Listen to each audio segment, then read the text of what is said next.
So one of the most important things we can give to middle school and high school students, and even our young kids, our elementary school students, as teachers and as parents, is the ability to struggle, to know that success shouldn't be instant, nor should it be quick. Instead, success comes slowly, over time. We develop the ability to struggle and get used to thinking of it as normal. Now, as a college professor, a lot of my college students even still feel like when they struggle, it means they're not good at something. They're not innately able to do that thing. But instead, the opposite is true, right?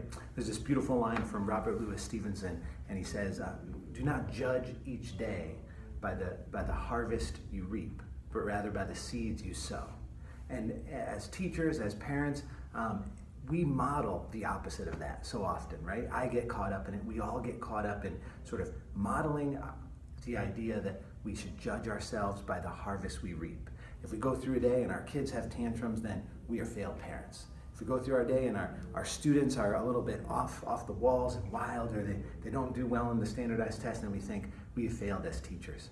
But instead, we should ask ourselves, what seeds are we sowing among our students? What seeds are we sowing among our kids? When that tantrum happens, if we can sort of step back and say, this is in many ways normal, right? This is normal for kids to be a little bit wild sometimes. It's not a definitive statement of our parenting, nor is it an indication that we have failed. Instead, it could be that our kids need some fresh air, or they need some noise, or they need some sleep, or they need some food, right?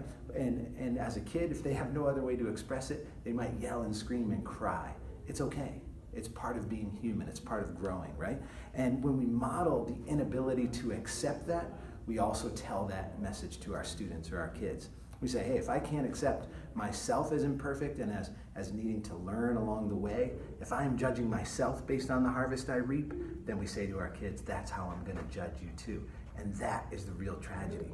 If we start accepting our mistakes and imperfections, not saying that it doesn't matter, the results don't matter, but saying, look, it's not going to be perfect. And if we start expecting the tantrum, the wild days, a little bit of chaos here and there, we can also appreciate the beauty, the calm, the centeredness that develops. We learn how to communicate with our kids from a place of honesty rather than a place of fear.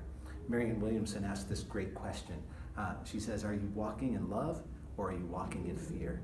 When we teach kids that it's okay to fail, it's okay to make mistakes, and when we give ourselves that permission, we learn to walk in love.